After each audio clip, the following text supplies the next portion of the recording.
or everybody, welcome to the vlog. Apologies, my introduction is going to be a wee bit different from normal because I had to wait swimming this morning, so I was late. Game's just about to kick off. Looking forward to this. Somebody said 8 weeks ago that both of these teams would have been safe with a game or two to spare. You wouldn't have believed it, but the form the two of them have been incredible. Maxie and Ardeer, both managers, have done some job. The players have been tremendous. Even Brother Sue's been good. So let's get into this. Hopefully for a good game today. There's no many on the day, so I hope you enjoy this one.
It's about 20 minutes gone, pretty even game so far. Rob had a decent chance there, but there's not been a great deal in it, not much created. Still early on, two teams that don't have a lot to play for anymore, but it's been some good football played.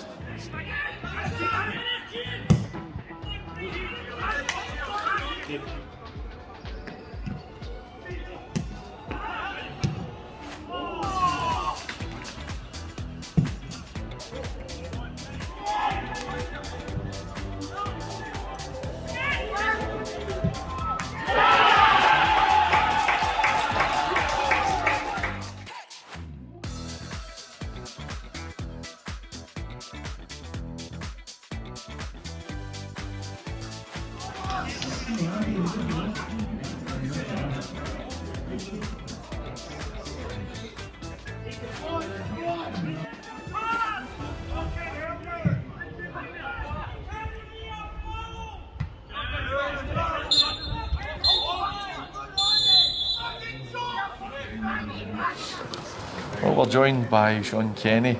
I was going to forget your name there. Joined by Sean Kenney, Ardeer manager, who spent the first half with us. How do you think it's went? I think you can tell it's two teams that have worked hard all season to be organised, and it's been sort of that. We were wanting something to happen so we could speak about it. To be honest, we're just saying that. And then we've got a good finish actually for Will's twin brother and for George obviously. And then obviously Will's been sent off there, so it'll be interesting to see how ours approach it second half. But they worked really hard at being solid, and you can tell that. You can tell that for both teams. It's not been much created at all, to be honest with you. George does well to take his goal, and then obviously you've seen it. I never saw the red card. Will's had a wee niggle with somebody, and I think he's maybe slapped him in the knackers.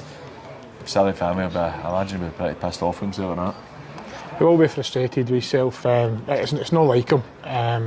He's been excellent. He's been last main man this season. There's no doubt about that. And he's just get caught up in something there. He is still young, but it's disappointing. The big boys had a wee bit of go at him as well, and It's nothing mental. It's nothing really daft.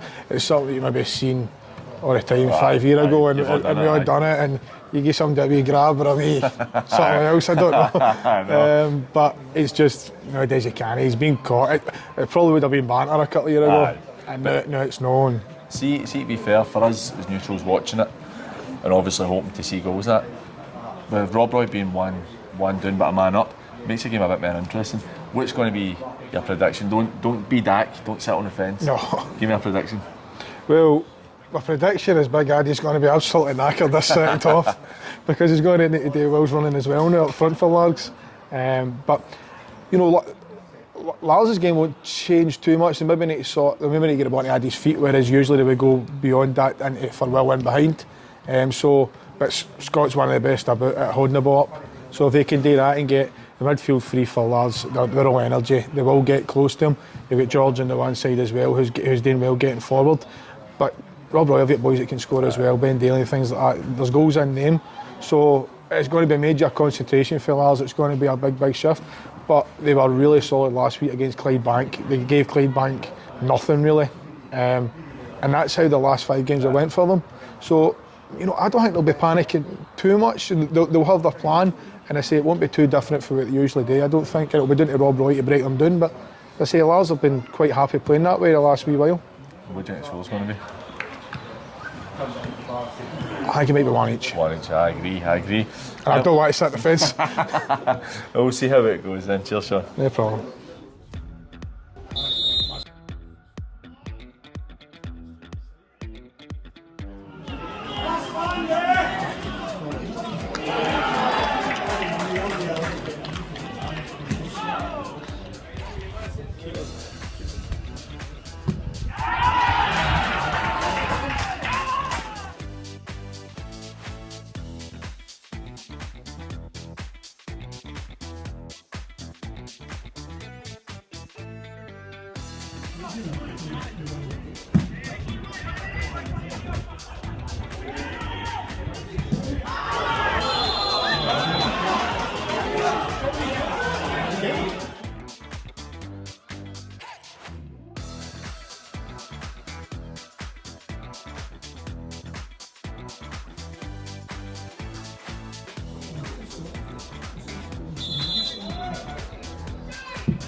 Aye.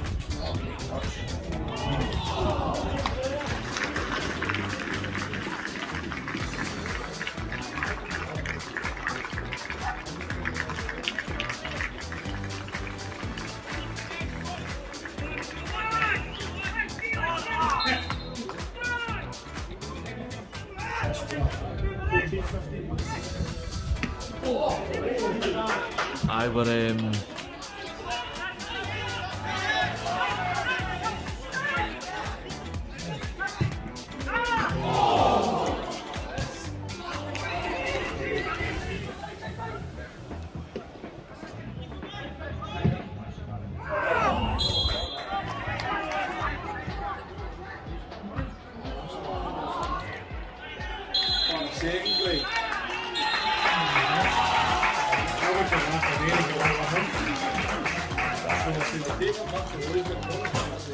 Right, we're joined by Stuart Davidson, Largs manager. Arnie, how do you feel the day went? 2-1, getting a man sent off before half time. You did well. Aye, listen, it was good to get a result, and obviously both teams were safe for relegation, and maybe people would think there's nothing to play for, but we had a couple of places to jump in the league, and obviously finish off in a high after a good run, so we wanted to make sure we finished with a win. So obviously going 1-0 up, and I think it was a scrappy game to start with, and we hadn't played well, but then we get the goal and you're thinking, right, hopefully we can kick on, and then we get the player sent off, Will, so which was deserved as well. So second half, you're just saying to the players, it's a different challenge for us. We're 1-0 up. We've not really kind of had this situation. Can we kick on and battle and just see the game out? But we end up getting the second goal, which was good, and they get a man sent off. So, it was a kind of strange game. You could see it was two teams that were safe now. I mean, it was quite a good game. I enjoyed it, but you could see that there wasn't the same intensity it would have been if it had been a couple of weeks ago. But touching on that, I thought defensively you were really solid today, and it's obviously something that's been key for the fact that you've picked up 22 points out of the last 24. Aye. It's definitely been key. I mean, before the day it was 4 clean sheets in a row, and the day was a penalty. I mean, it's not even outfield play, so it's something the boys have took pride in, and I'm happy to see them doing that, because earlier in the season we were losing a lot of goals. It was like 3-2s and all that kind of stuff, and we've lost a lot of games 3-2. So you're having to maybe score 4 goals to try and win the game. So it's been key in defence, and it actually frees up Will to go and get a goal. Whether it's 1 goal or 2 goals, it can still be the winners. Whereas in before we're having to score 3 and 4, and so defensively it's been key. Well, that's something that Will said when I spoke to him, that having Ardeer up top with him has made a big difference. Do you think the change of formation is what's been the big impact on you doing so well for having a tough start? I think so. I think that the fact we went to kind of 3-5-2, but the wing backs have been kind of sitting a bit deeper and helping out a bit more. Also, big corners come back. It gives you a bit of height back there, winning these headers. Takes a bit of pressure off the midfield. And as you say, Ardeer, he struggled with injury a bit this season, so he's come back in, and it's made such a difference for Will. Taking the pressure off him, taking the knocks and keeping them right, as you could see today. But the boys, I just think they're young, and you could see that start of the season. But I think second half of the season, since we went out to Scottish Cup against Petershill, they've found a new maturity, and they've kicked on for there. It's been an excellent end to the season. Season's finished for you now, which means it's the busy time for you, trying to get players in. All the best for next season, mate, and thanks for joining us today. Right, cheers, big man. Cheers. Right, we're joined by Stuart Maxwell again, a regular on the podcast. Maxie, 2-1 the day. Obviously, neither team had anything left to play for in terms of staying up or anything like that, but how did you feel it went? I thought we started the game really well, to be fair. Thought first half we were a better side, and then I just thought we were a wee bit ropey. 30 odd minutes into half time, and few slack passes, couple of slack decisions, and then it's a poor goal we've lost, to be honest. It's a poor goal, but right on half time as well. There was a couple of wee deflections that the ball get playing at the box, hit somebody's back, but I just said before that we sort of just dropped our standards for the first 30-35 minutes. So I thought we controlled the game, had a good chance early on and had one across the keeper, and I thought generally the play was in Largs half, but they were always looking dangerous in the counter when it broke down. They've got some good players, but a poor goal to lose right on half time, and then obviously the boys silly gets sent off, and we've got one down, but we've got a player advantage. So then I thought keep ourselves 11 men in the park, and then Connor has a horror moment, slips, gets caught. I think it's a penalty, but I think we're all agreeing, we've all spoke, even off air, like, don't know if it's a sending off, but referee very card happy and just couldn't wait to get the red card out. And then, to be fair, you've double whammy, losing the goal, obviously a player sent off, but I thought we actually rallied after that, got a goal back. Then we sort of went end to end a wee bit. 2 teams stretched, 10 men, big pitch. Had a couple of chances, they had a couple of chances, but at the end it was obviously you want to win, you want to sign off for a win, but we had a lot of players out today unavailable. I think it was about 8 or 9 players all in. No an excuse or anything, it just didn't help the situation. We were a wee bit light up top, so we couldn't really make much changes. But apart from that, it was all about eating goal today. Goldie's retiring and signing off, been a good player for me. Good pro, good attitude. Played I think he played about 4 positions a day because we were short, but he's done that throughout the whole time there, and he's thoroughly deserved his send off today. Pity we never got. He actually had a chance the first half, so he should have signed off with a goal. But no, it's good to see guys like that have worked through the levels, and obviously we're moving into a non-league level now, and I'm delighted that Ian got his proper send, because you always don't get a proper send off in football. I think we've all been there, and he got his proper send off without the result. But overall, the season we've also got to be delighted, and I think we finished 8th or 9th in the league. It's been an excellent end to the season. I spoke to Ardeer about it as well. Both of you have had a tremendous finish. Owning Ian Gold, I'd like to echo that as well for myself and Dak. It's good that you go to take him off and you got a nice wee round of applause and stuff like that when he was coming off. It was, but look, I'll not keep you because Rangers and Hearts are just going into extra time and you want to go back in and watch it. No, I don't mind talking about. I don't mind talking about outgoing players like you say. No, I'm totally with you, mate. I just think it's good when players can finish their career the right way. Not every player gets that opportunity, and I think that's important. He's left the club the right way. He's left the pitch the right way. Obviously, the result didn't go his way, but not everybody gets that opportunity some through a fault of their own, or some through circumstance. But Ian got his send off today, and I'm delighted with that. That's most important thing. Hey Maxie, thanks a lot, mate. Go and enjoy the rest of the game. Cheers. Thanks, mate. Cheers. Hey Maxie, thanks a lot, mate. Cheers.